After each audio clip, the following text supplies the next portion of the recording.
নতুন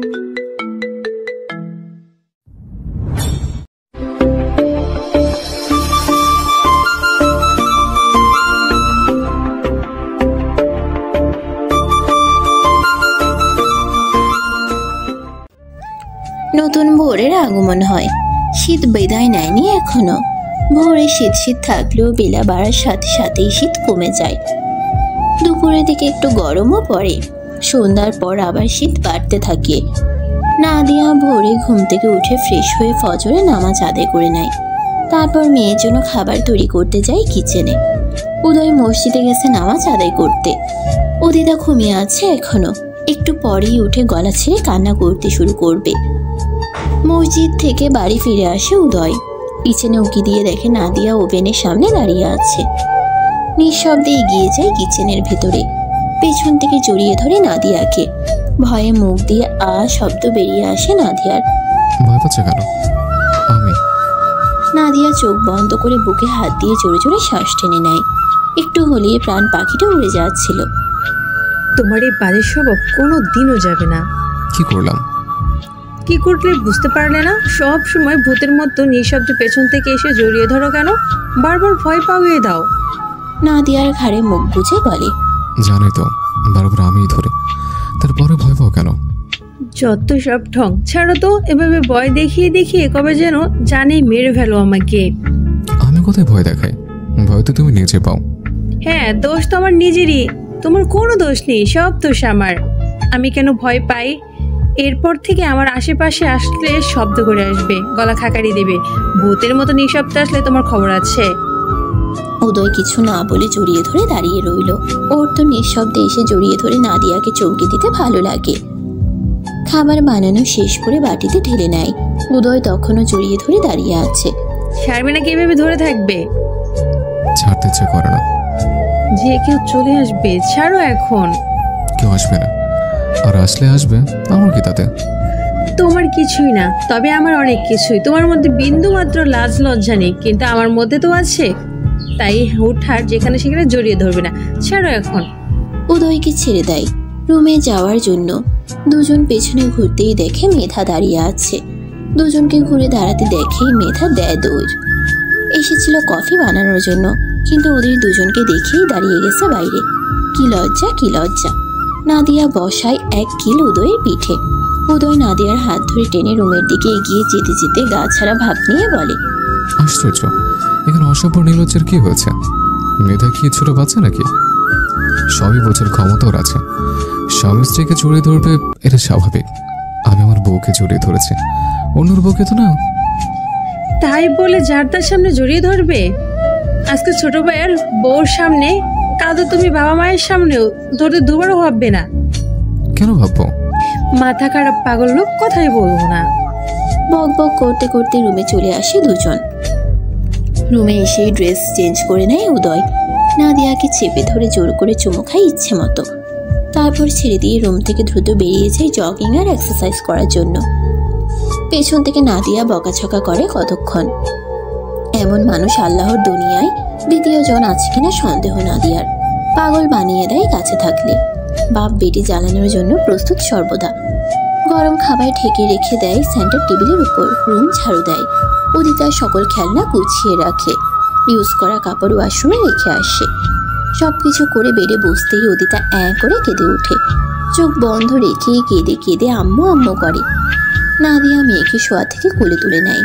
মায়ের কোলে উঠে খাওয়ার জন্য মুখের দিকে নিয়ে যায়। চোখ বন্ধ রেখে হাঁ করে মুখ এদিক ওদিক নেয় আর কাঁদে। নাদিয়া মেয়ের মুখের দিকে তাকিয়ে থাকে। 1.5 বছর হয়ে গেছে, এখনো বুকের দুধ খাওয়ার জন্য কেমন করে। না খাওয়া অবধি একটুও শান্ত হবে না। খেতে দিয়ে বুকে জড়িয়ে ধরে বসে রইল। মেয়ের মুখের দিকে তাকালে নিজের ছোটবেলার কথা মাথায় ঘুরপাক খায় প্রায় সময়। ওর নিজের ছোটবেলা কি একটু অন্যরকম হতে পারতো না? ওর মা বেঁচে থাকলে কি খুব বেশি ক্ষতি হতো? ওর মায়ের বুকে ঘুমালে কি ক্ষতি হয়ে যেত? ওর বাবা ওকে একটু ভালোবাসলে কি ভালোবাসা কমে যেত? আল্লাহ তাআলা যা ভালো বোঝেন তাই করেছেন। আজ নাদিয়ার মা বেঁচে থাকলে উদয়ের সাথে বোধহয় নাদিয়ার বিয়ে হতো না। উদয়ের মতো জীবনসঙ্গী পেত না। নাদিয়ার জীবন অন্যদিকে মোড় নিত। মেয়ের খাওয়া শেষ হলে ওকে ফ্রেশ করিয়ে দেয়। পরনের পোশাক খুলে বেবি অয়েল ম্যাসাজ করে দেয়। পুনরায় পোশাক পরিয়ে তৈরি করে আনা খাবার খাওয়াতে শুরু করে। এতক্ষণে খাবার ঠান্ডা হয়ে গেছে। উদিতা খেতে চায় না এই খাবার। হাত দিয়ে ঠেলে মায়ের হাত সরিয়ে দেয়, মুখ ঘুরিয়ে নেয়। জোর করে মুখে পুড়ে দিলে জিহবা দিয়ে ঠেলে বের করে দেয়। জোর করে করে অর্ধেকের বেশি খাবার খাওয়ায়। মুখ পরিষ্কার করে কোলে নিয়ে উঠে দাঁড়াতেই রুমে প্রবেশ করে উদয়। ঘেমে নিয়ে একাকার অবস্থা। উদয়কে দেখেই 2 হাত বাড়িয়ে দেয় উদিতা। পাপা পাপা বলে ডাকতে থাকে সমান তালে। উদয় নিজের দিকে তাকায়। এই অবস্থায় মেয়েকে কোলে নেওয়া যাবে না। আমি ফ্রেশ হয়ে আসছি আম্মু, তুমি ততক্ষণ মার কাছে থাকো। না কোলে কোলে এসে উঠে উদয়। মেয়েটা হয়েছে বাপ পাগল। দ্রুত টাওয়াল হাতে ওয়াশরুমে প্রবেশ করে। নাদিয়া মেয়েকে নিয়ে নিচে নেমে আসে। সিঁড়ি থেকে নেমে ধস্তাধস্তি করে কোল থেকে নেমে যায় উদিতা। ছোট ছোট পায়ে দৌড়ে যায় সোফার দিকে। মুখ দিয়ে উচ্চারণ করে দাদু দাদু। নাতনির ডাক শুনে সিঁড়ির দিকে তাকায় উমর চৌধুরী আর উমায়ের চৌধুরী। 2 হাত প্রসারিত করে দৌড়ে গিয়ে দাদুর কোলে চড়ে বসে উদিতা। 3 দাদা দাদনি খুনছুটিতে মেতে ওঠে মুহূর্তেই। নাদিয়া সিঁড়ির কাছে থেকে ফিরে যায় রুমের দিকে। প্রহর ওয়াশরুম থেকে বেরিয়ে দেখে মেধা ফোনে কথা বলছে। চুপচাপ এগিয়ে যায় মেধার কাছে। মেধা ব্যস্ত ফোনে কথা বলায়। ভাইয়ের 3 বছরের ছেলের সাথে কথা বলছে। প্রহর ওর পাশে এসে দাঁড়িয়েছে, বুঝতেই পারেনি। প্রহর নিজের ঠান্ডা হাত নিজের 2 গালে ছোঁয়ায়। আহ কি ঠান্ডা! শয়তানি হাসি দিয়ে ঠান্ডা 2 হাত বাড়িয়ে মেধার জামার সোয়েটারের ভেতর দিয়ে গলিয়ে দেয়।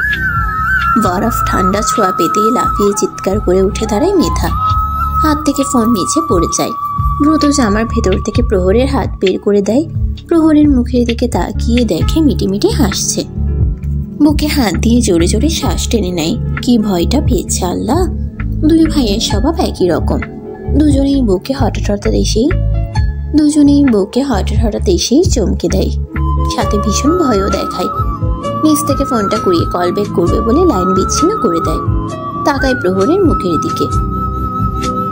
মারতে চাও নাকি আমাকে?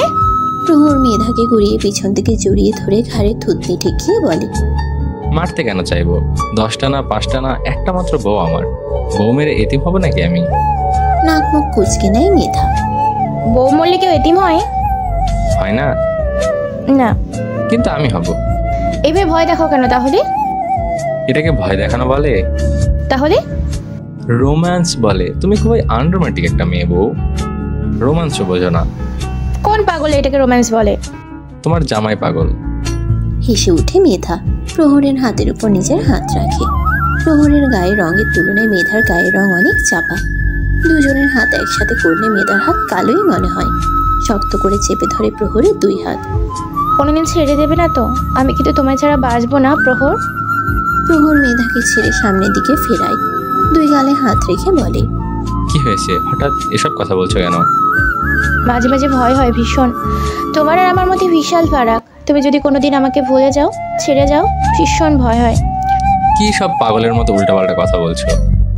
ঠিকই বলছি আমি। সবাই সৌন্দর্যের পূজারী, সৌন্দর্য সকলের নজর কাড়ে, কিন্তু আমি তো সুন্দরী নই। আমার মধ্যে সৌন্দর্য বলতে কিচ্ছু নেই। তোমার সাথে বিয়ের আগে কত শত পাত্র দেখতে এসেছে আমার, সবাই রিজেক্ট করেছে আমার গায়ের রং দেখে।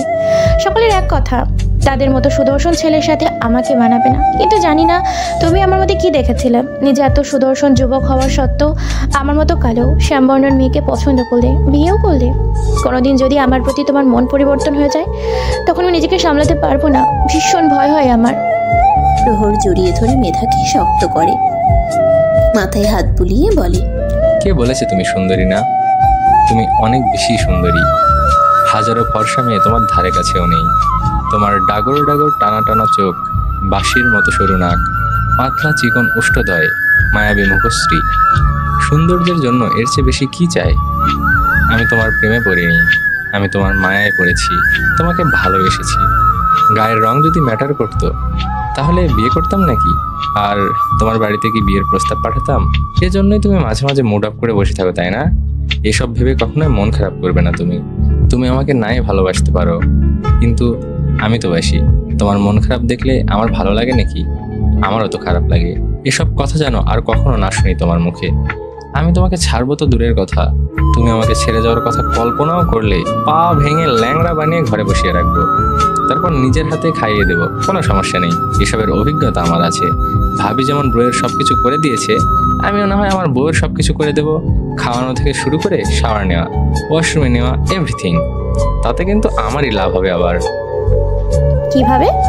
কিভাবে আবার? বউয়ের কাছে বেশি বেশি থাকতে পারবো, নানান বাহানায় ছুতে পারবো, বেশি বেশি আদর করতে পারবো। বলেই হাসে। চলো না বেবি নি। আর 1 বছর পর। এখন নিলে কি সমস্যা? এত কিছুর পরেও ভয় পাচ্ছ? বলেছি তো, মরার আগে তোমার হাত, তোমার সঙ্গ ছাড়বো না। যারা ছেড়ে যাওয়ার, তারা বেবি হওয়ার পরেও ছেড়ে দেয়। বেবির জন্য সম্পর্ক টিকে থাকে না। 6 মাস পূরণ হয়নি, তোমার অ্যাপেন্ডিসাইডের সার্জারি করা হয়েছে। আর 1 বছর যাক, পুরোপুরি সুস্থ হও, তারপর বেবি নেব। উপর থেকে তো সুস্থই দেখা যায়, তবে বেবি পেটে আসলে আস্তে আস্তে বেবি বড় হবে, সাথে পেটও বড় হবে। তখন যদি কোনো সমস্যা হয়, তোমার যদি কিছু হয়ে যায়, তখন আমি কোনো রিস্ক নিতে চাই না। পুরো এত শক্ত হৃদয়ের মানুষ হয়েও ভাবির ডেলিভারির দিন অজ্ঞান হয়ে গিয়েছিল। ভাবির কোনো সমস্যা ছিল না, তবুও অজ্ঞান হয়ে গিয়েছিল। সেদিন বড় গলা করে বলেছিলাম, এত টেনশনের কি আছে, বউয়ের ডেলিভারির সময় কেউ জ্ঞান হারায়? ব্রো বলেছিল, বিয়ে কর, বউ হোক, এমন পরিস্থিতিতে পড়, তাহলে বুঝতে পারবি টেনশন কি। আরও কত কিছু বলেছিল। এখন তুমি বেবি নিয়ে আমাকে ওই পরিস্থিতিতে ফেলতে চাও? এমন কিছু হলে ব্রো আমাকে সারা জীবন খেপাবে। 1 বছর পার হলেই বেবি নেব, তার আগে না। মেধা কিছু না বলে আবারও মুখ গুজে দেয় প্রহরের বুকে। মানুষটা ওকে এত বেশি ভালোবাসে কেন? এত ভালোবাসা পেয়েও মাঝে মধ্যে ভীষণ ভয় হয়, হারিয়ে ফেলার ভয়। মানুষের মন পরিবর্তন হতে সময় লাগে না, সেখানে ছেলেরা তো আরো কয়েক ধাপ এগিয়ে। তার কালো শ্যামবর্ণের বা ফর্সা হোক না কেন, তাদের ঘরে সুন্দরী বউ থাকতেও পরকীয়ায় জড়িয়ে যায়। সেখানে মেধা শ্যামবর্ণের আর প্রহর উজ্জ্বল ফর্সা। চোখের সামনে এত এত ছেড়ে যাওয়া বিচ্ছেদের ঘটনা দেখে ভীষণ ভয় হয়। মেধার বাবা মা কত চিন্তিত ছিল মেয়েকে নিয়ে। শ্যামবর্ণের মেয়ে হওয়ায় কোনো ভালো ঘর থেকে বিয়ে আসতো না, আসলেও পছন্দ করতো না। আর যারা পছন্দ করতো তাদের ছেলের মধ্যে যে কোনো একটা না একটা দোষগুণ থাকতোই। বড় মেয়ে অনার্সে ওঠার পরই বিয়ে হয়ে গিয়েছিল, আর ছোট মেয়ে মাস্টার্সে ওঠার পরও বিয়ে হচ্ছিল না। মেয়ে টেনশনে ঘুমোতে পারতেন না মেধার বাবা মা। বাবা মায়ের চিন্তিত মুখ দেখে মেধারও খারাপ লাগতো প্রচুর। শ্যামবর্ণের হওয়ায় ছোট থেকে সকল আত্মীয় স্বজনদের কাছে অবহেলিত, হাসির পাত্রী হয়েছে, বুলিংয়ের শিকার হয়েছে অনেকবার। কাছের কোনো ফ্রেন্ড ছিল না, কেউ মিশতে চাইতো না খুব একটা, সব কিছুতেই ওকে পেছনে রাখা হয়েছে। তবে বাবা মা ভাই বোনের কাছে অনেক ভালোবাসা পেয়েছে। এই 4 জন মানুষের দেওয়া ভরসার সাহসে এতদূর আসতে পেরেছিল, না হলে তো কবেই ভেঙে গুড়িয়ে যেত। বাবা মাকে বারবার বুঝিয়েছে ওকে নিয়ে টেনশন না করতে, পড়াশোনা শেষ করুক, নিজের ক্যারিয়ার গড়ে তুলুক, তারপর বিয়ে নিয়ে ভাববে। পড়াশোনা শেষ করে বাবার বিজনেস জয়েন করার ইচ্ছে ছিল, সেজন্য বাবা ভাইয়ের সাথে বিভিন্ন বিজনেস ইভেন্ট পার্টিতে যেত। বিজনেসের কাজে বাবা ভাইকে সাহায্য করত, কিন্তু বাবা মা তো টেনশন করবেই। মেয়ে যেমনই হোক, সব বাবা মা চায় মেয়েকে সুখী দেখতে। প্রহর মানুষটা অসম্ভব রকমের ভালোবাসে সেই প্রথম থেকেই। মেধা এ বাড়িতে আসার পর দেখলো 2 ভাই বউদের ঠিক কতটা ভালোবাসে। প্রহরের থেকেও উদয় কয়েক ধাপ এগিয়ে। বাড়িতে থাকলে নাদিয়াকে রুম থেকে বেরোতেই দেয় না। মাঝে মধ্যে পাশের রুম থেকে নাদিয়ার রাগী স্বর শোনা যায়। বিরক্ত হয়ে উদয়ের উপর রাগারাগি করে। তখন মেধা নিজের রুমে বসে বসে হেসে কুটি কুটি হয়। অন্যের ভালোবাসা দেখতেও ভালো লাগে, প্রহরও কম কিসে। প্রহরও বাড়িতে থাকলে মেধাকে নিজের কাছ থেকে সরতে দেয় না। 2 ভাইয়ের এক রোগ। শাওয়ার নিয়ে বেরিয়ে আসে উদয়, নাদিয়াকে দেখেই ঝাপটে ধরে। আবার শুরু হয়ে গেছে, আবার পোশাক পরো দ্রুত। পরিয়ে দাও। ঘাড় বাঁকিয়ে তাকায় নাদিয়া। ছোট বাচ্চা নাকি যে পোশাক পরিয়ে দেবে? ছাড়ো তো, সবসময় ফাজলামো। সত্যি সত্যি বলছে। নাদিয়া জোর করে উদয়ের কাছ থেকে নিজেকে ছাড়িয়ে নেয়। ডোরের দিকে এগিয়ে যেতে যেতে বলে, তোরে হয়ে নিচে আসো খাবার খেতে। মাঝে মাঝে ভীষণ আফসোস হয়। দাঁড়িয়ে যায় নাদিয়া, ঘুরে দাঁড়ায় উদয়ের দিকে মুখ করে, কপাল ভ্রু কুঁচকে বলে, কিসের জন্য আফসোস হয়? উদয় এগিয়ে যায় নাদিয়ার কাছে, ওকে টেনে এনে ডোর লক করে দেয়। পেছন থেকে আবার জড়িয়ে ধরে ঘাড়ে থুতনি ঠেকিয়ে বলে, আগে আফসোস হতো হাঁটতে চলতে না পেরে, নিজের কাজ নিজে করতে না পেরে। প্রতিটা মুহূর্তে আল্লাহকে বলতাম, আল্লাহ আমাকে আমাকে সুস্থ করে দাও, নিজের পায়ে দাঁড়ানোর শক্তি দাও। তারপর আল্লাহ তাআলা আমার সেই কথা শুনলো, আমাকে সুস্থ করে দিল, হাঁটতে চলতে পারার শক্তি দিল। কিন্তু এখন ভীষণ আফসোস হয় এই হাঁটতে চলতে পারার কারণেই। আগে হাঁটতে চলতে পারতাম না বলে তুমি সবসময় আমার কাছে থেকেছ। যখন ইচ্ছে তোমাকে ছুঁতে পেরেছি, আদর করতে পেরেছি, জড়িয়ে ধরতে পেরেছি। কিন্তু এখন সুস্থ হয়েছে বলে তোমাকে কাছেই পাওয়া যায় না। সবসময় আমার কাছ থেকে দূরে দূরেই থাকো, ডাকলে সহজে পাওয়া যায় না আগের মতো। এই আফসোস আমি কই রাখি? নাদিয়া অবাক হয়ে বলে, আমি তোমার কাছে থাকি না? তোমাকে ডাকলে পাওয়া যায় না, শুতে পারো না, জড়িয়ে ধরতে পারো না, আদর করতেও পারো না? না। লজ্জা করে না এসব বলতে? 2 মিনিটের জন্য কাছ থেকে সরতে দাও না। একটু কিছু করতে গেলে গলা ছেড়ে ডাকতে শুরু করো। আফসোসের কথা বলতে এসেছো? পৃথিবীতে একমাত্র লাশ লজ্জাহীন পুরুষ তুমি। ছাড়া এখন ড্রেস পরে নিচে আসো। কটা চুমু দিয়ে যাও। পারবো না। এভাবে বলতে নেই বউ, আমার বউকে কষ্ট লাগে। উদয়ের বলার ধরন দেখে মুচকি হেসে ওঠে নাদিয়া। উদয়ের দিকে ঘুরে দাঁড়িয়ে উদয়ের গলা জড়িয়ে ধরে, পায়ের আঙ্গুলে ভর করে উঁচু হয়। উদয়ের গালে, কপালে, ঠোঁটে চুমু খায়। উদয় নিজেও আলতোভাবে কয়েকটা চুমু খায়। একে অপরকে গভীরভাবে আলিঙ্গন করে ছেড়ে দেয়। খাবার খাওয়া শেষে উদয়, নাদিয়া, প্রহর, মেধা আর রুষা সোফায় বসে। বাকিরা নিজেদের রুমে চলে যায়। আজ ছুটির দিন, তাই কারো কোনো তাড়া নেই। উষা শ্বশুর বাড়িতে রয়েছে। 5 মাসের প্রেগনেন্ট উষা। অনেক চিকিৎসার অপেক্ষার পর আল্লাহ তাআলা মুখ তুলে তাকিয়েছেন। উষার শ্বশুর বাড়ির সবাই ভীষণ খুশি। উষা প্রেগনেন্ট জানার পর থেকে চৌধুরী বাড়িতে আসতে দিতেই চায় না কেউ। সাদ্দাম তো আরো। বন্ধুকে দেখে দেখে বন্ধুর মতোই হয়ে গেছে। সাদ্দাম বাবা মায়ের একমাত্র সন্তান। ছেলের প্রথম সন্তান হবে, তাই তারাও উষাকে নিজেদের কাছেই বেশি রাখে। উষা নিজেও এখন শ্বশুর বাড়িতেই বেশি থাকে। বাবার বাড়িতে আসলে খুব বেশি থাকা হয় না, 2-3 দিন থেকেই চলে যেতে হয়। সাদ্দাম বউ বাচ্চাকে ছেড়ে আর থাকতেই চায় না। বাচ্চার জন্য যেমন পাগল হয়েছিল, এখন ঠিক ততটাই খুশি হয়েছে। উদিতা রুষা আর মেধার মাঝখানে বসে বসে খেলছে। একবার খেলনা ছুঁড়ে ফেলে দেয়, রুষা কুড়িয়ে এনে দেয়, আবার ছুঁড়ে ফেলে দেয়, আবার কুড়িয়ে আনে। দুজনের মধ্যে এটাই চলছে সোফায় বসার পর থেকে। প্রহর ঘাড় ঘুরিয়ে ভাতিজির দিকে তাকায়, মুখ ভরে ডেকে ওঠে, আম্মা। সাথে সাথেই প্রহরের দিকে তাকায় উদিতা। আম্মা, একা একা খেলতে ভালো লাগে না? দুদিকে মাথা নাড়ায়, লাগে না। ভাইয়া চাই একটা? ভাইয়া ভাইয়া। হ্যাঁ, ভাইয়া লাগবে। সবাই হেসে ওঠে একসাথে। পাকনা বুড়ি একটা, আধো আধো বলিতে কি সুন্দর করে কথা বলে, শুনতেই ইচ্ছে করে শুধু। প্রহর বড় ভাইয়ের দিকে তাকায়। এইভাবে তাকাচ্ছিস কেন? একটা আব্বা এনে দাও। ভ্রু কুচকায় উদয়। বলছি একটা আব্বা এনে দাও। আম্মার কতকাল একা একা থাকবে, ওর একটা ভাই এনে দাও এবার। পাশ থেকে নাদিয়া বলে, আরও প্রথমবারে অজ্ঞান হয়ে গিয়েছিল, দ্বিতীয়বারে স্ট্রোকও করতে পারে, আর দরকার নেই। নাদিয়ার কথা শুনে খিলখিলিয়ে হেসে ওঠে মেধা আর রুষা। উদয় নাদিয়ার দিকে তাকিয়ে বলে, বউ তো আর তোমার না, এই পরিস্থিতির টেনশন বুঝবে কিভাবে? সিরিয়াসলি ব্রো, ভাবির বউ হবে? ভাবির বউ নেই বললেও তো টেনশন নেই, বউ থাকলে তো টেনশন থাকবে। উদয়ের কথা শেষ হতেই সবাই হেসে ওঠে। ছোট্ট উদিতা হাঁ করে সকলের মুখের দিকে তাকাচ্ছে। কেন হাসছে সবাই বুঝতে পারছে না। কিন্তু প্রহর, এবার তুই বুঝবে টেনশন কাকে বলে। শুধু সময়ের অপেক্ষা। জীবনেও না ব্রো, তোমার মতো অবস্থা আমার কোনো কালেই হবে না। আমি এত ভয় পাই না।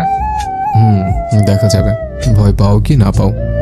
মেয়েদের ডেলিভারির সময় তোর পেছনে ক্যামেরা নিয়ে রেডি থাকবো আমি। কি কি করিস, কাঁদিস না হাসিস, অজ্ঞান হোস নাকি সজ্ঞান থাকিস, সব ভিডিও করব। সত্যি? ওদের চৌধুরী কোনোদিন মিথ্যে বলেছে? না। তাহলে সত্যি বলছি আমি। তাই বলে ক্যামেরা নিয়ে রেডি থাকবো আমার পেছনে? অফকোর্স থাকবো। এক কথা নিয়ে কম তোর কথা শোনাওনি আমাকে। আমাকে তোমাকে ছেড়ে দেবো ভেবেছো চান্দু? কোশ্চেন কালেও না। কি শুরু করেছো 2 ভাই মিলে? হাবুকে আগে প্রেগনেন্ট তো হতে দাও, ডেলিভারির অজ্ঞান কোথায় চলে গেল? যত সব পাগলের কারখানা। পাগল আমি না ভাবি, পাগল আপনার জামাই। 2 ভাই পুরো বদ্ধ পাগল। 2 ভাই চোখ ছোট ছোট করে তাকায় নাদিয়ার দিকে, তারপর আবার মুখভঙ্গি স্বাভাবিক করে। ভুল কিছু তো বলে নাই। 2 ভাই আসলেই পাগল। দুজনেই একসাথে সোফায় গায়ে লিয়ে দেয়। আসরের পর বাড়ি ফিরে উদয়। দুপুরের পর বের হয়েছিল। কোথায় গিয়েছিল বলে যায়নি। নিজের রুমে ফিরে আসতেই দেখে নাদিয়া উদিতাকে অয়েল ম্যাসেজ করে দিচ্ছে। সুরসুরি দিতেই খিলখিলিয়ে হেসে উঠছে একটু পরপর। মাম্মা। নাদিয়া ডোরের দিকে তাকায়। উদিতাও ঘাড় উল্টে তাকায়। বাবাকে দেখিয়ে শোয়া থেকে উঠে বসতে চেষ্টা করে। নাদিয়া তুলে বসিয়ে নতুন ড্রেস পরিয়ে ছেড়ে দেয়। হামাগুড়ি দিয়ে উদয়ের দিকে এগিয়ে যায়। উদয় দৌড়ে এসে বেডের কাছে দাঁড়ায়, হাত বাড়িয়ে কোলে তুলে নেয় মেয়েকে। কোলে উঠে বাবার মুখের উপর হাত বোলায়, হাঁ করে গালে নাকে হামি দেয়। শার্টের সামনে সানগ্লাস ঝুলতে দেখে থাবা দিয়ে তুলে নেয় হাতে। উদয়ের হাত থেকে সানগ্লাস নেওয়ার চেষ্টা করলে দেয় না, সরিয়ে নেয় হাত। মেয়েকে নিয়ে বেডের উপর বসে। নাদিয়া অয়েলের বোতল নিয়ে ড্রেসিং টেবিলের উপর রেখে আসে। চেঞ্জ করে ফ্রেশ হয়ে আসো। পরে করছি। তাহলে ওর কাছে থাকো, আমি ওর জন্য দুধ গরম করে নিয়ে আসি। যাও। ওর হাত থেকে সানগ্লাসটা নাও, ভেঙে ফেলবে নয়তো। আর ফোন দিবে না ওর কাছে, খেয়াল রেখো ওর দিকে। আচ্ছা। নাদিয়া বেরিয়ে যায় রুম থেকে। উদয় মেয়ের পাশে বসে মেয়ের সাথে খেলতে থাকে। উদিতা সানগ্লাস নিয়ে ব্যস্ত হয়ে পড়ে। বেশ আগ্রহ নিয়ে দেখছে উল্টে পাল্টে। উদয়ের চোখে পরিয়ে দেওয়ারও চেষ্টা করে কয়েকবার। উদয়ের ফোন বেজে ওঠে। পকেট হাতড়ে ফোন বের করে রিসিভ করে কানে ধরে। কথা বলতে বলতে তাকিয়ে থাকে উদিতার দিকে। সানগ্লাসের দুই পাশে ধরে শক্তি প্রয়োগ করে দুদিকে টানে। আগ্রহ নিয়ে দেখছে উদয়। মেয়ের শক্তি আছে বলতে হয়। উদয় ভাবছে ভাঙতে পারবে না, কিন্তু ওর ধারণা ভুল প্রমাণ করে সানগ্লাসটা ঠাস করে ভেঙে ফেলে। চোখ বড় বড় করে তাকায় উদয়। এত শক্তি! মজবুত সানগ্লাসটা ভেঙে ফেলল। উদয়ের ফেভারিট সানগ্লাস। আহা গেল রে। ফোন লাইন বিচ্ছিন্ন করে পাশে রেখে ভাঙা সানগ্লাসটা নিজের হাতে নেয়। দুই হাতে 2 খণ্ড করে ধরে মেয়ের মুখের দিকে তাকায়। উদিতা ইনোসেন্ট ফেস করে তাকিয়ে আছে। তার মতন সরল নিষ্পাপ ভোলা ভালা আর কেউ নেই আল্লাহর দুনিয়ায়। নাদিয়া রুমে এসে ভাঙা সানগ্লাসটা দেখিয়েই তো ক্যাকে করে উঠবে। বাপ বেটির কপালে দুঃখ আছে আজ। নাদিয়া যা করতে নিষেধ করে এই দুজন সেটাই করে। পরে আবার বকাও শোনে। সানগ্লাসের দিকে তাকিয়ে নাদিয়ার কথা ভাবতে ভাবতে আবার মেয়ের দিকে তাকায়। মেয়ে তো আরেক আকাম করে বসেছে। ফোন নিচে রেখে সেটার উপর বসে পড়েছে। শুধু বসেনি, প্রস্রাব করে দিয়েছে ফোনের উপর। 2 হাতে সমান তালে প্রস্রাব ছিটাচ্ছে। কপালে আজ শনি আছে দুজনের। দ্রুত মেয়েকে তুলে ফোনের উপর থেকে ডান হাত দিয়ে মেয়েকে ধরে বাম হাত দিয়ে ফোনটা ধরে। প্রস্রাবে টইটুম্বর হয়ে গেছে ফোনটা। ছিচি। ফোনটা আবার বেডের উপর রাখে। মেয়ের মুখের দিকে তাকিয়ে বলে, আম্মা কি করলে? তোর মা এসে তো আমাদের দুজনের পিঠে ছাল তুলে নেবে এবার। না। আর মাকে ডেকো না, মা আসলে কপালে শনি আছে দুজনের। বেড থেকে উঠে মেয়েকে নিয়ে ওয়াশরুমে যায়। উষ্ণ গরম পানি দিয়ে গলা পর্যন্ত ধুয়ে নিয়ে আসে। শরীর মুছিয়ে একটু বেবি অয়েল ম্যাসেজ করে দেয়। তারপর শুকনো পোশাক পরিয়ে দেয় আবার। উদিতাকে ফ্লোরে বসিয়ে রেখে দ্রুত বেড কভার পাল্টে দেয়। ভ্যাকসিন থাকায় বেডশিট ভেজে নি। আলমারি থেকে নতুন বেড কভার বের করে বিছিয়ে দেয়। মেয়েকে তুলে বেডে বসায়। তখনই রুমে প্রবেশ করে নাদিয়া। ফ্লোরে বেড কভার পরে থাকতে দেখে বেডের দিকে তাকায়। বাপ বেটি বসে আছে চুপচাপ। চাদর পরিবর্তন করছো কেন? ভিজিয়ে ফেলেছিল। কিভাবে? পি করে। ওকে ডাইপার পরোনি কেন? সারাদিন ডাইপার পরিয়ে রাখবো? উদয় বলে না কিছু। নাদিয়ার চোখ যায় ভাঙা সানগ্লাসের দিকে। তাকায় দুজনের দিকে। বলে গেলাম সানগ্লাসটা ওর হাত থেকে নিতে, দাওনি কেন? কিছু না বলে চুপ করে রইল উদয়। উদিতা চুপ করে বাবার গা ঘেঁষে বসে আছে। সে কিছুই করেনি, তার কোনো দোষ নেই। ফিডারটা স্যান্ডের টেবিলের উপর রাখতে গিয়ে চোখ পড়ে ফোনের উপর। ফোনে পানি কেন? ফিডারটা রেখে ফোন হাতে নেয়। ফোনে পানি কেন? পি করে দিয়েছে ওটার উপর। কটমট করে তাকায় দুজনের দিকে। এই নিয়ে কতবার ফোনের উপর পি করে দিয়েছে হিসেব নেই। যেমন বাপ তেমন বেটি। নাদিয়া রেখে ফোন আর বেড কভার নিয়ে ওয়াশরুমে প্রবেশ করে।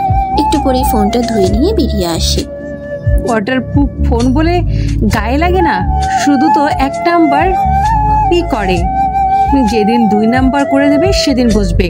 তার আগে আর শিক্ষা হবে না এই বদলোকের। ফিনার হাতে বেডে উঠে বসে। উদিতাকে নিজের কাছে নিয়ে আসতে গেলে আর আসে না। মামাকে আঁকড়ে ধরে বসে রইল। এদিকে আসো উদিতা। দুদিকে মাথা নাড়ায়। খিদে পাইনি? না। খাবে না? না।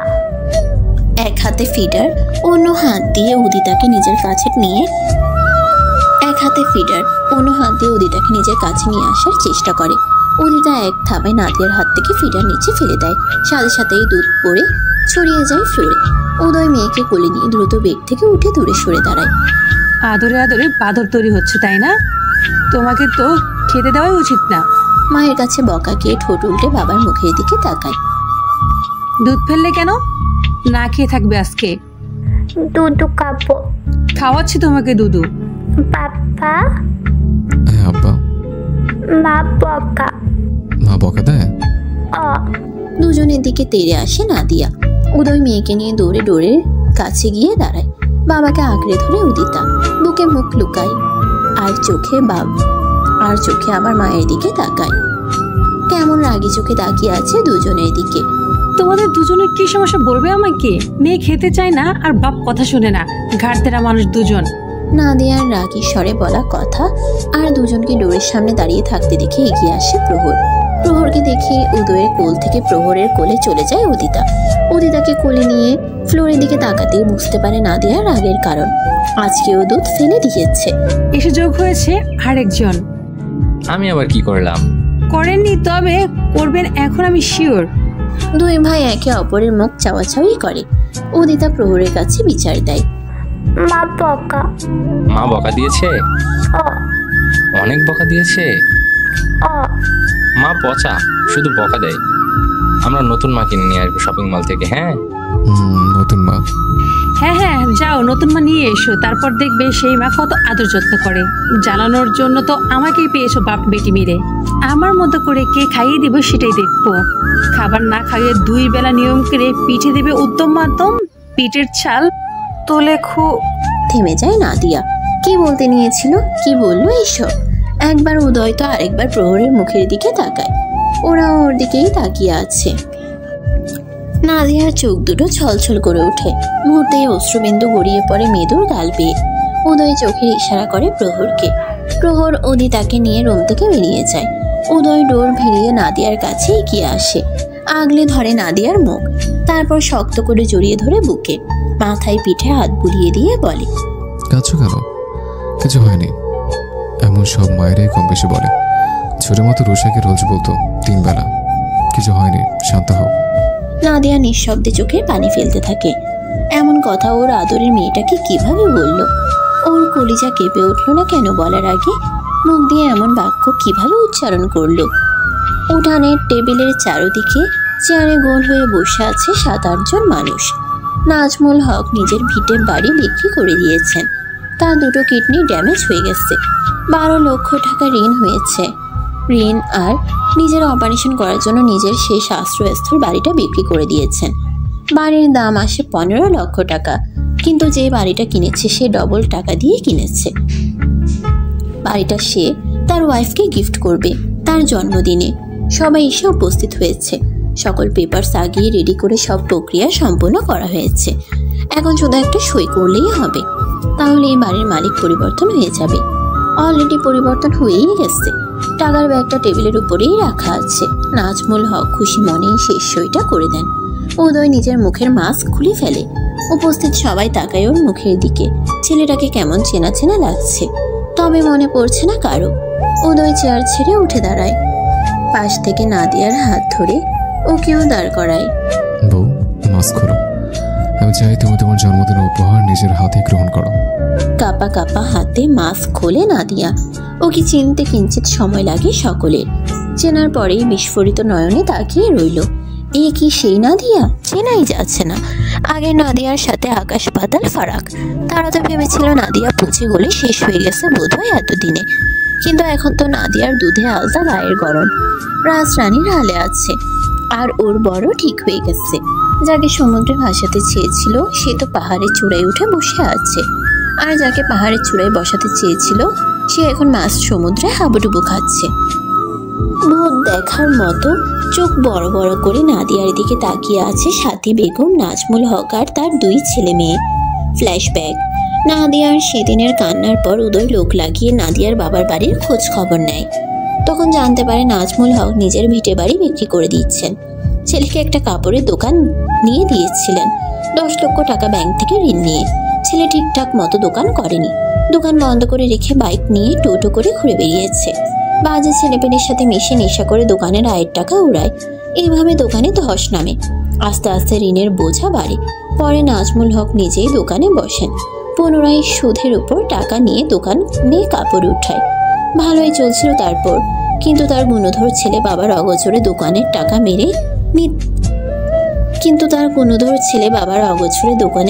মেরে দিতে শুরু করে। আবার পুনরায় দোকানে ধস নেমে আসে। বছর পেরিয়ে যায়, সুদের পরিমাণ বাড়তে থাকে। একদিন রাতে দোকানে তার ছেলে ছিল বন্ধুদের নিয়ে। সবগুলো দোকানের শাটার নামিয়ে দোকানে বসে বসে গাঁজা খাচ্ছিল। কিভাবে যেন একজনের লাইটার থেকে আগুন ধরে যায় দোকানে। সবগুলো কোনো রকমে শাটার তুলে ভেতর থেকে বেরিয়ে আসে। আশেপাশের দোকানের মানুষজন এগিয়ে আসে আগুন নেভানোর জন্য। আগুন নেভাতে নেভাতে ভেতরের দামি সব কাপড় পুড়ে নষ্ট হয়ে যায়। 4 ভাগের 3 ভাগ পুড়ে ছাই হয়ে যায়। নাজমুল হকের মাথায় হাত। ব্যাংকে অর্ধেক টাকা ফেরত দেওয়ার সময় হয়ে যায়। কুল কিনারা না পেয়ে রাগে ক্ষোভে নাজমুল হক ছেলেকে মারধর করেন। সেদিনই তার বুকে যাওয়া ছেলে বাবার উপর রেগে বেপারোয়া গতিতে বাইক চালায় আর অ্যাক্সিডেন্ট করে। 4 লক্ষ টাকার বাইক ভেঙে ছুড়ে যায়। ছেলেকে হসপিটালে ভর্তি করাতে হয়। সেখানেও আবার অনেক টাকা খরচ হয়ে যায়।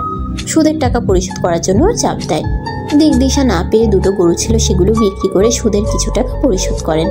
নাজমুল হকের অবস্থা সম্পর্কে অবগত হওয়ার পর ব্যাংক থেকে চাপ আসে দ্রুত টাকা দেওয়ার জন্য। নাজমুল হক পড়েন মাঝ সমুদ্রে।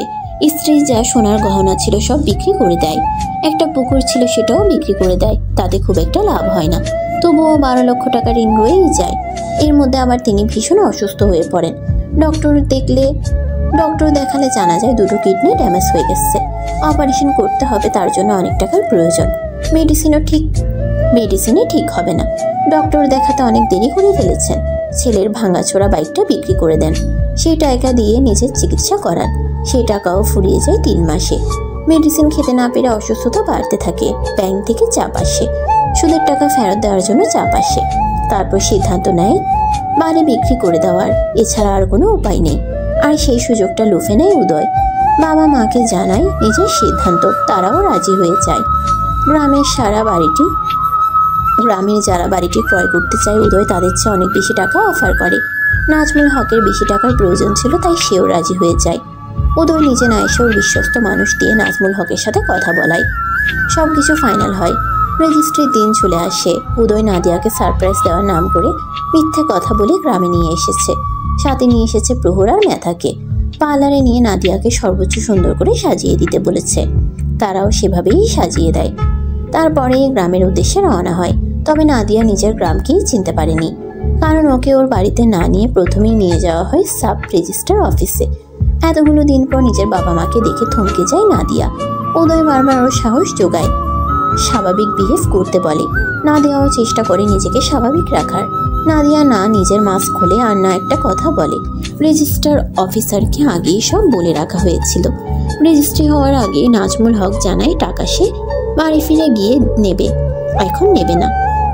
সে ভয় পাচ্ছিল, কারণ কয়েক মাস আগে তার প্রতিবেশী জমি বিক্রি করে টাকা নিয়ে বাড়ি ফেরার পথে টাকা ছিনতাই হয়ে গিয়েছিল। সে ভয়েই জানায় টাকা সে বাড়ি ফিরেই নেবে। ওরাও রাজি হয়েছে টাকা বাড়িতে পৌঁছে দেওয়ার জন্য। টাকা বাড়িতে পৌঁছে নেবে এর জন্য আবার আলাদা করে স্ট্যাম্প তৈরি করা হয়।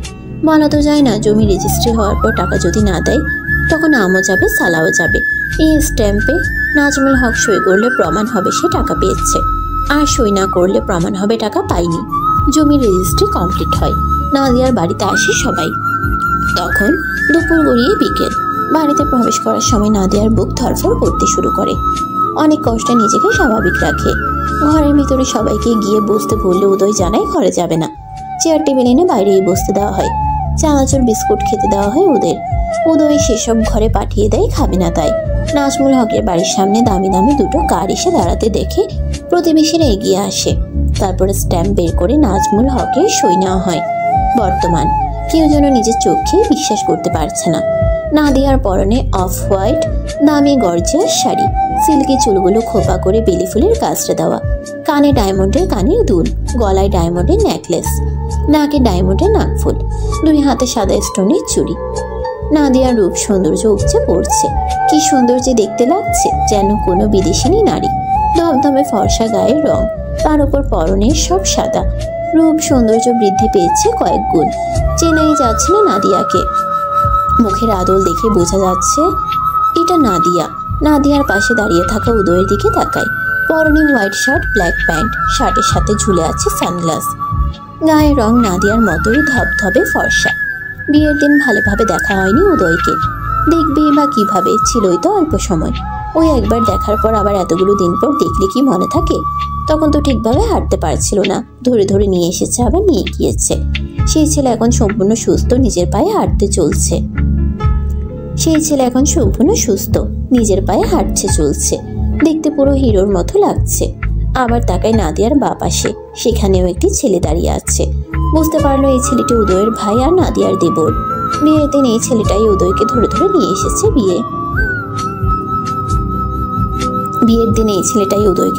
নিয়ে এসেছে নিয়ে গিয়েছে। চেহারা উদয়ের সাথে মিল আছে অনেকটা। উদয়ের ভাইয়ের কোলে ছোট্ট একটি বাচ্চা মেয়ে। বাচ্চাটির গায়ের রঙও ধবধবে ফর্সা। ঘাড়ের নিচ অব্দি চুলগুলো দুই পাশে দুটো ছুটি করা। পরনে হোয়াইট রঙের সফট কাপড়ের একটি গাউন।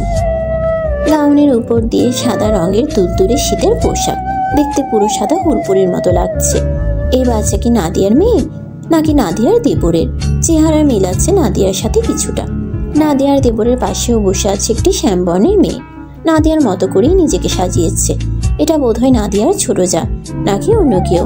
চারজনই কিং কর্তব্য বিমূঢ় হয়ে তাকিয়ে আছে।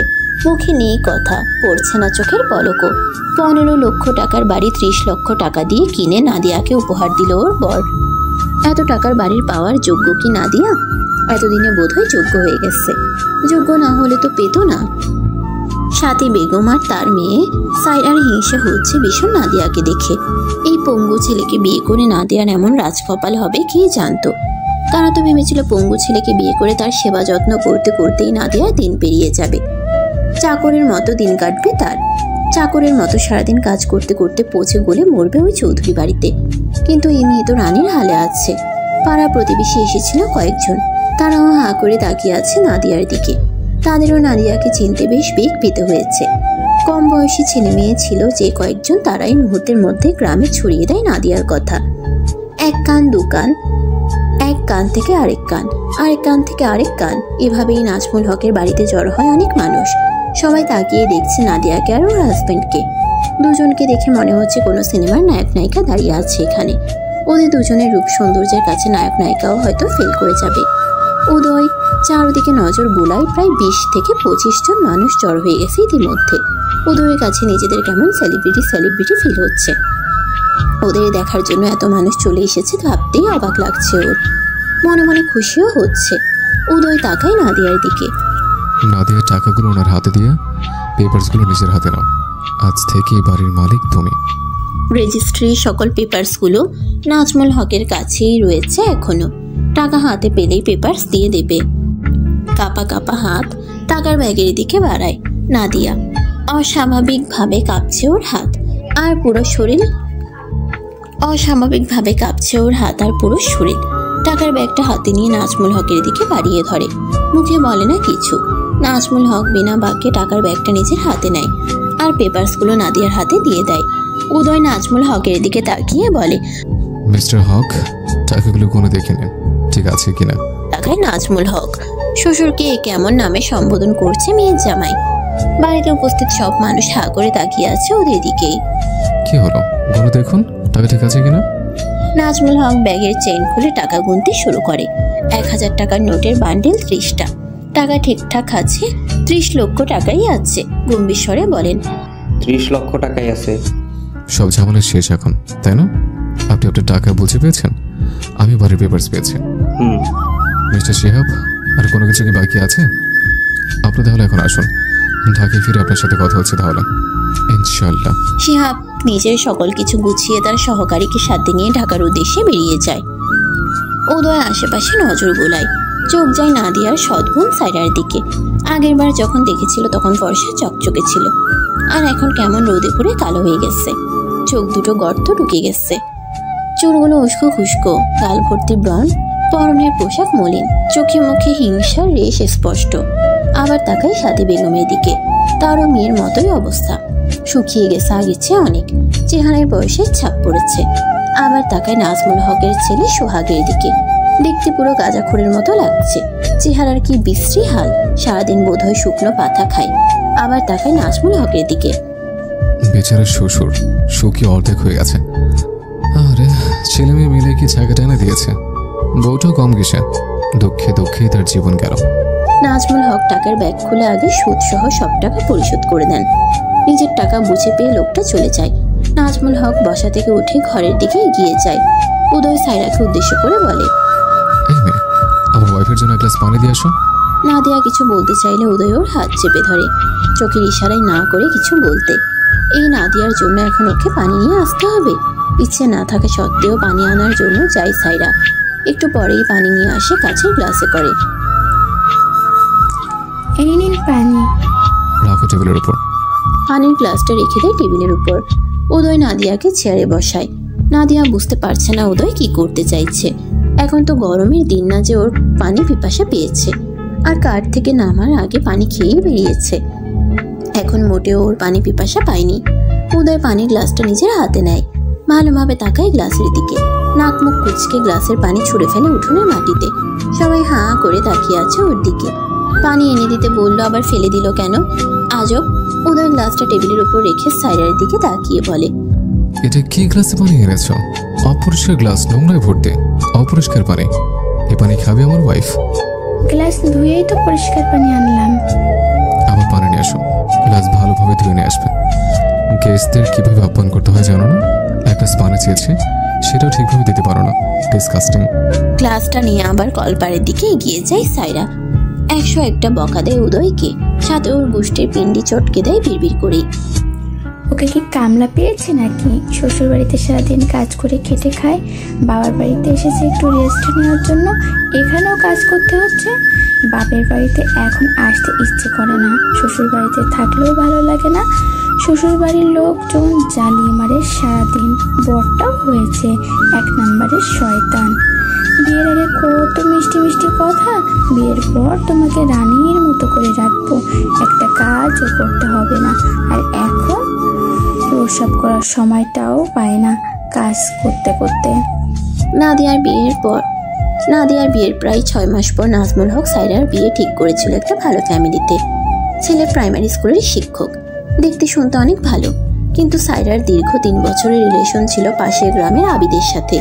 বিয়ে ঠিক করার পরের দিনে আবিরের সাথে বাড়ি থেকে পালিয়ে যায়। গ্রামের মানুষের সামনে নাজমুল হকের নাক কাটা যায়। যে ছেলের সাথে বিয়ে ঠিক হয়েছিল সেই ছেলের মা বাড়ি বয়ে এসে অপমান করে যায়। তারা ছেলের বিয়ে ঠিক হওয়ায় অনেক আত্মীয় স্বজনদের দাওয়াত দিয়েছিলেন ইতিমধ্যেই। এখন আত্মীয় স্বজনদের সামনে তাদেরও ইমেজ নষ্ট হয়ে গেল। অনেক কথা শোনায় নাজমুল হক আর সাথী বেগমকে। মেয়ে প্রেমিকের সাথে এদিক সেদিক ঘুরে বেরিয়েছে, তারা খোঁজ খবর রাখেনি কেন? আর মেয়ের সাথে কথা না বলে বিয়ে কেন ঠিক করলো? সাথী বেগম 2-একটা কথা বললেও নাজমুল হক নীরব ছিলেন, মেয়েকে আর খোঁজার চেষ্টা করেননি। 1 মাস পর সাইরা বাড়ি ফিরে আসে আবিদের হাত ধরে। আগে শ্বশুর বাড়িতে গিয়েছিল, কিন্তু আবিদের মা ঘরে তোলেনি ওদের, ঘাট ধরে বের করে দিয়েছে সাইরাকে। এই মেয়েকে সে কিছুতেই ছেলের বউ হিসেবে মানে না। এই মেয়ের ব্যবহার কেমন তা তিনি খুব ভালো করেই জানেন। আবিদও সাইরাকে ছাড়বে না। ওরা অলরেডি বিয়ে করে নিয়েছিল। মেয়ের মুখের দিকে তাকিয়ে সাথী বেগম নাজমুল হককে অনেক কিছু ভুজুং ভাজুং বুঝিয়ে মন নরম করান। নাজমুল হক মেয়ের জন্য মাথা নিচু করে আবিদের বাবা মায়ের কাছে যান। অনেক কাঠখড় পোড়ানোর পর তারা রাজি হন, কিন্তু তাদের দাবি ছিল বিশাল। ছেলেকে V4 বাইক কিনে দিতে হবে, মেয়েকে স্বর্ণের চেইন আর কানে দুল দিতে হবে, পুনরায় বিয়ে হবে, আর বিয়েতে 150 বরযাত্রী যাবে। সব মেনে নেন নাজমুল হক। মেনে না নিয়েও উপায় নেই। আবিদের সাথে ডিভোর্স হয়ে গেলে পরবর্তীতে বিয়ে দিতে নানান সমস্যায় পড়তে হবে। এই মেয়েকে কেউ আর বিয়ে করতে চাইবে না। নাদিয়াকে বিয়ে দেওয়ার বিনিময়ে যে টাকা পেয়েছিল সেই টাকা থেকে আগেই ছেলেকে 4 লক্ষ টাকা দিয়ে বাইক কিনে দিয়েছিল। বাকি টাকা থেকে আবিদের জন্য V4 বাইক কিনে দেয়। আরও টাকা ভরে মেয়ের জন্য স্বর্ণের চেইন আর কানের দুল বানায়। নিজেদের পালের একটা গরু জবাই করেন, আরেকটা বিক্রি করে বিয়ের বাকি খরচ বহন করেন। মেয়েকে বিয়ে দেওয়ার পর হাত পুরো খালি হয়ে যায়। এই মেয়ের জন্য নাজমুল হক কি করেননি, অথচ এই মেয়ের জন্য তিনি আজও সমাজে মাথা উঁচু করে চলতে পারেন না। মেয়ের সাথে আগের মতো কথা বলেন না প্রয়োজন ছাড়া, শুধু খুব প্রয়োজন হলে তবেই বলেন। এত কিছুর পরেও সায়রা শ্বশুর বাড়িতে ভালো নেই। ননদ শাশুড়ি সারাদিন খ্যাক খ্যাক করে কথা বলে, বাড়ির সব কাজ ওর ঘাট ধরে করায়। গরুর গোবর পরিষ্কার করা থেকে রান্না করা, বাড়ি ঘর পরিষ্কার করা, কাপড় চোপড় ধোয়া, গরুর ঘর ঘাস কাটা, সব। তারপরেও শাশুড়ির মন জোগাতে পারে না। আবিদও পরিবর্তন হয়ে গেছে। পান থেকে চুন খসলেই মারধর করে। মা বোনের সাথে উঁচু গলায় কিছু বললে তো কথাই নেই। চোখ বন্ধ করে মারতে শুরু করে। ওর প্রতি আর টান নেই আগের মতো, কেমন গাছাড়া ভাব নিয়ে থাকে সব সময়। সায়রা 3 মাসের প্রেগনেন্ট, তবুও ওর শাশুড়ি ওকে নিয়ে গাধার খাটুনি খাটায়। আবির তো কিছুই বলেই না। সহ্য করতে না পেরে গতকাল সন্ধ্যায় বাবার বাড়িতে চলে এসেছে একা একা, আর যায়নি। এত কষ্ট যন্ত্রণা আর সহ্য হয় না। কি দেখে ওই শয়তান আবিদকে বিয়ে করেছিল কে জানে। ওই আবিদকে বিয়ে করে রূপ সৌন্দর্য সব গায়েব। বউ তো নয়, বাড়ির কাজের বুয়া হয়ে গেছে। একজনের পর একজন অর্ডার করতেই থাকে। গোধূলি বেলা, সূর্য পশ্চিম আকাশে ঢলে পড়েছে। প্রকৃতি সেজেছে লাল বর্ণে। 4 জন বাড়িটা ঘুরে ফিরে দেখতে শুরু করে। বাড়িটা আগের মতো আর চকচকে নেই। জায়গায় জায়গায় ময়লা আবর্জনা জমে আছে, ঠিক মতো পরিষ্কার করে না সেটা খুব ভালো করেই বোঝা যাচ্ছে। গোয়াল ঘর খালি পড়ে আছে, হাঁস মুরগির খোয়ার খালি পড়ে আছে, ছাগলগুলোও নেই। বাঁশবাগানে পাতা জমে উঁচু হয়ে গেছে। কলপার অপরিষ্কার হয়ে রয়েছে শ্যাওলা আর বালি জমে। মাটির ঘরের ডুয়া ভেঙে ভেঙে রয়েছে কয়েক জায়গায়। বাড়িঘর আর আগের মতো নেই। নাদিয়া নিজের হাতে গরুগুলোকে ঘাস খড় খেটে খাওয়াতো। সকালে গোয়াল ঘর থেকে বের করতো, সন্ধ্যায় আবার বেঁধে রাখতো। ছাগলগুলোকে ঘাস পাতা কেটে এনে খাওয়াতো। হাঁস মুরগিগুলোকে চাউল, ধান, ভাত কুড়া, ভুসি খেতে দিত রোজ সকালে বিকেলে। পুকুর থেকে কাদা এনে ঘরদোর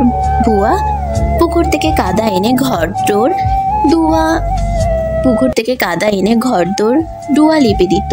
মোটা বালি আর ধানের খড় দিয়ে কলপার ঘষে ঘষে পরিষ্কার করত। এইসব কাজে বাড়ির কেউ ওকে সাহায্য করতো না একটুও। নাজমুল হক শুধু গরুগুলোকে পুকুর থেকে গোসল করিয়ে আনতেন।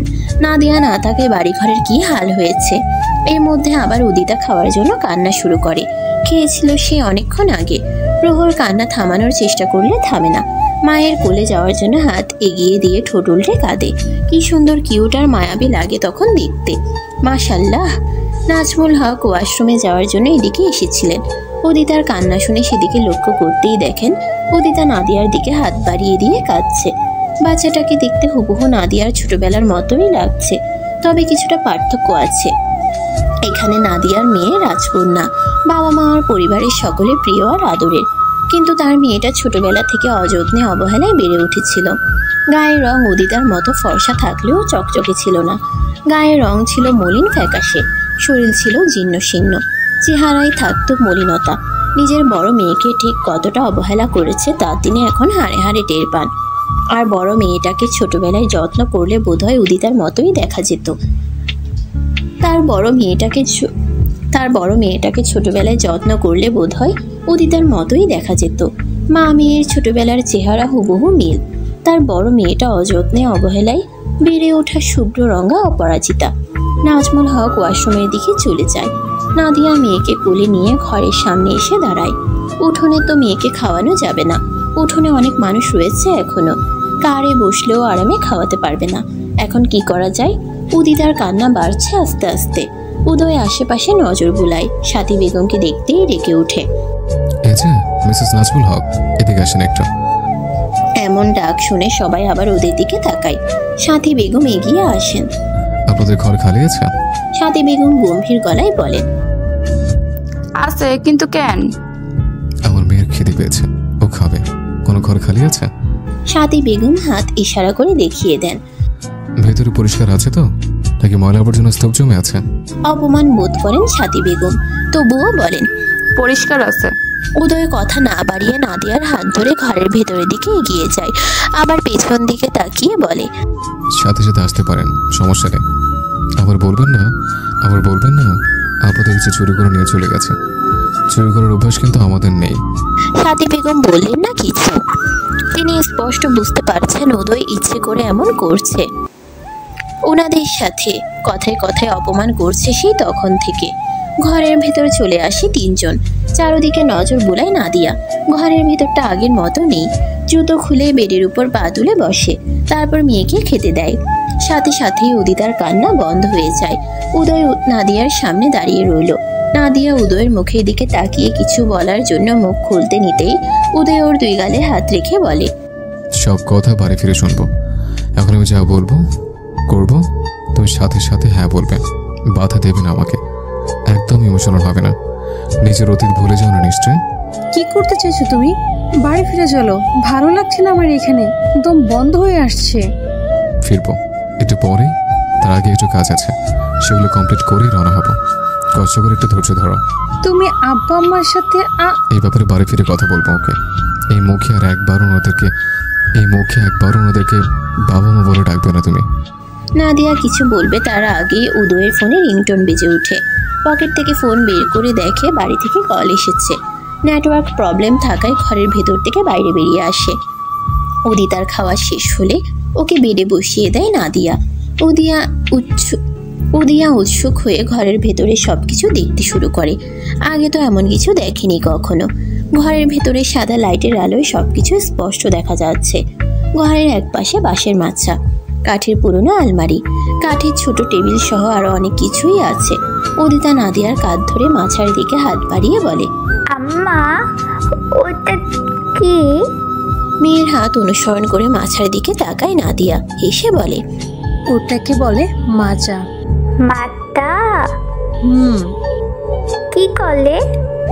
নাদিয়া মেয়েকে ঝাপটে ধরে চুমু খেয়ে আদর করে বলে, সবকিছুর প্রতি তোমার এত আগ্রহ কেন? বলো। ওটার উপর জিনিসপত্র রাখে। ও। মেয়ের বলার ধরন দেখে শব্দ করে হেসে ওঠে নাদিয়া।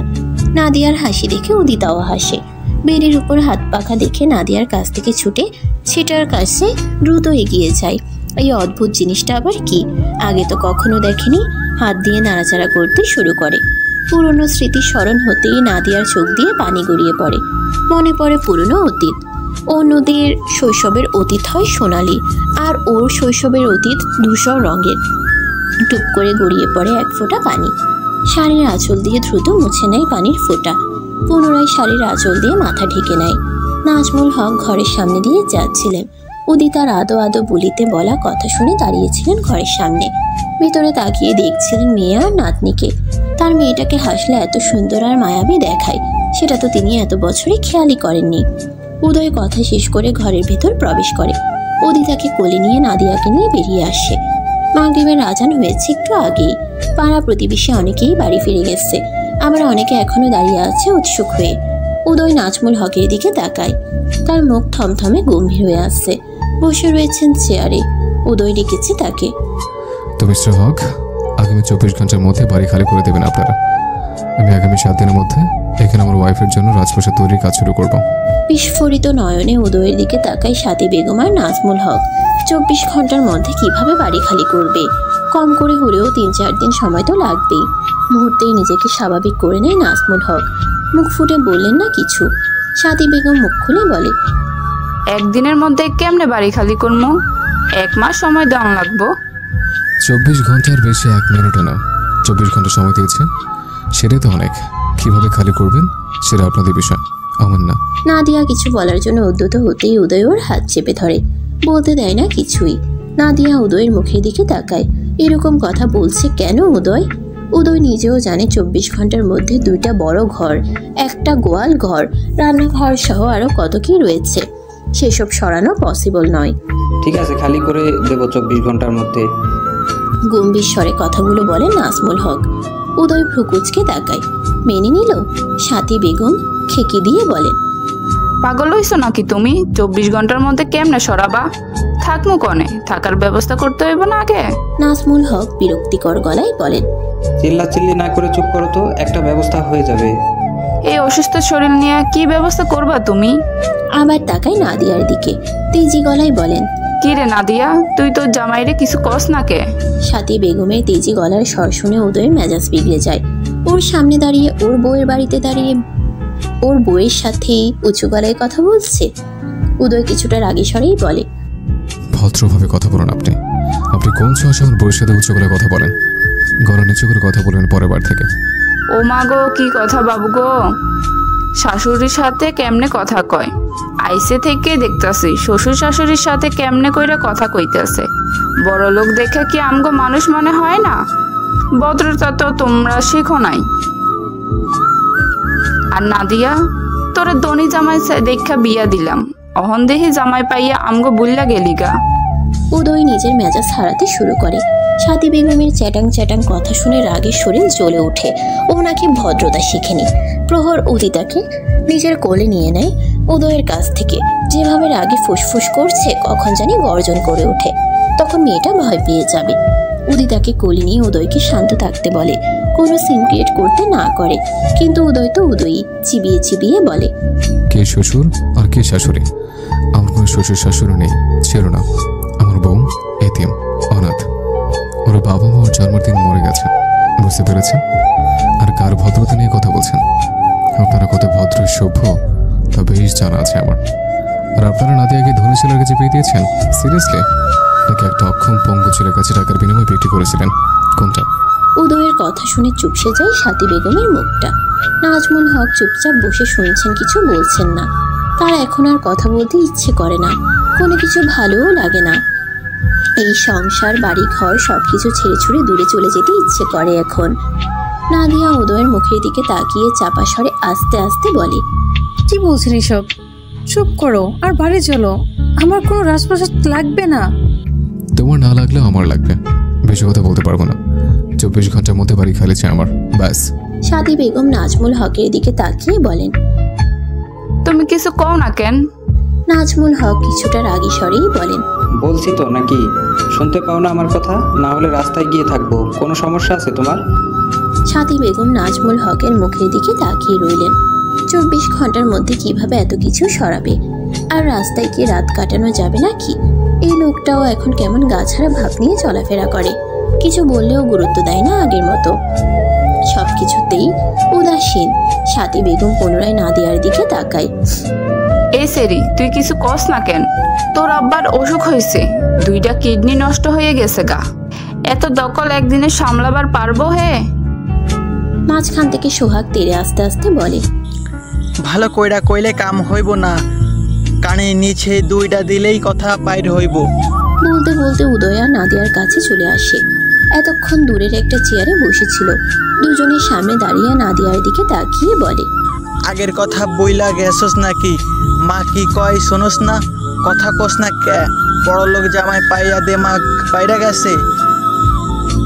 ন্যাংরাডারও দেহি পাও ভালো হইয়া তেজ হইছে। মুখ সামলে কথা বল সোহাগ। কমু না, কি করবি তুই? তোর জামাই ল্যাংড়া আতুর পঙ্গু আসিল, 100 বার কমু। আগে একলা হাঁটবার পারে নাই, আর অহন একলা হাঁটবার পারে, দেহ তেজ হইছে না। ল্যাংড়া কোহনকার। সবাইকে অবাক করে দিয়ে সোহাগের কানসা বরাবর ঠাটিয়ে চর বসিয়ে দেয় নাদিয়া। আগুন চোখে নাদিয়ার দিকে তাকায়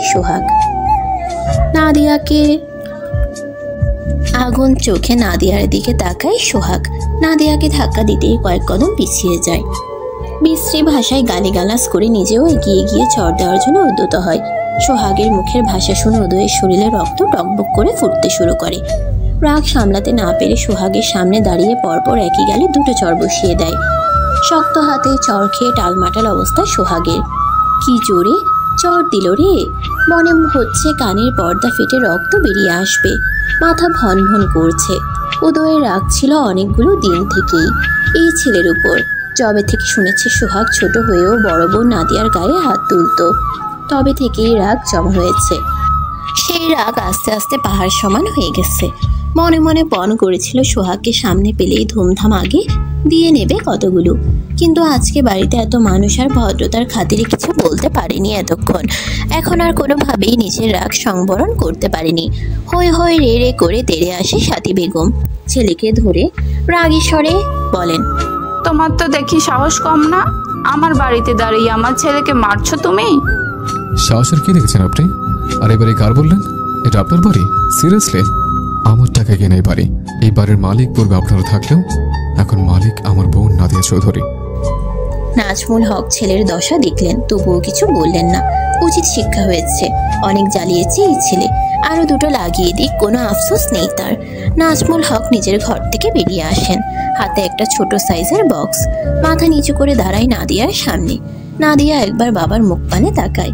ওর বাবার কিডনির সমস্যা হয়েছে, চোখ মুখের কি অবস্থা হয়েছে এখন আর আগের মতো দেখা যাচ্ছে না, বয়সের তুলনায় অনেক বেশি বয়স মনে হচ্ছে। নাজমুল হক নিচের দিকে দৃষ্টি রেখে বললেন, তোমার যেদিন জন্ম হয় সেদিন আমি অনেক খুশি ছিলাম। প্রথম কন্যা সন্তানের পিতা হয়ে আনন্দ ধরছিল না আমার। তোমার নানি তোমাকে তোমার মায়ের নীল রঙের ওড়না মুড়িয়ে এনে আমার কোলে দিয়েছিল। কি সুন্দর দেখতে লাগছিল তোমাকে, বলে প্রকাশ করতে পারবো না। নীল রঙের ওড়নায় মোড়ানো তোমার মুখটা দেখে নাম দিয়েছিলাম নীল অপরাজিতা। আজও মনে আছে আমার, তোমাকে কোলে নেওয়ার পর আমার হাত কাঁপছিল, বুকের মধ্যে কেমন শব্দ হচ্ছিল, কিন্তু সেই সময় কয়েক মিনিটের মধ্যে উধাও হয়ে যায় তোমার মায়ের মৃত্যুর সংবাদ শুনে। আমার মনে হতে লাগলো তোমার জন্য তোমার মায়ের মৃত্যু হয়েছে, এর জন্য একমাত্র তুমিই দায়ী। রাগে দুঃখে কষ্টে আর দ্বিতীয়বার তোমাকে কোলে নেয়নি। সময়ের সাথে সাথে আমার মন পাথরে পরিণত হতে শুরু করে। যতদিন আগায় আমার মনে তোমার জন্য ততই রাগ ক্ষোভ জন্ম নিতে শুরু করে। তখন আমার উচিত ছিল তোমাকে বুকে আঁকড়ে ধরা, কিন্তু তখন আমি তোমাকে দূরে ছুঁড়ে ফেলেছি। আমি পাপী, আমি পিতা হওয়ার যোগ্য না, পারলে আমাকে মাফ করে দিও।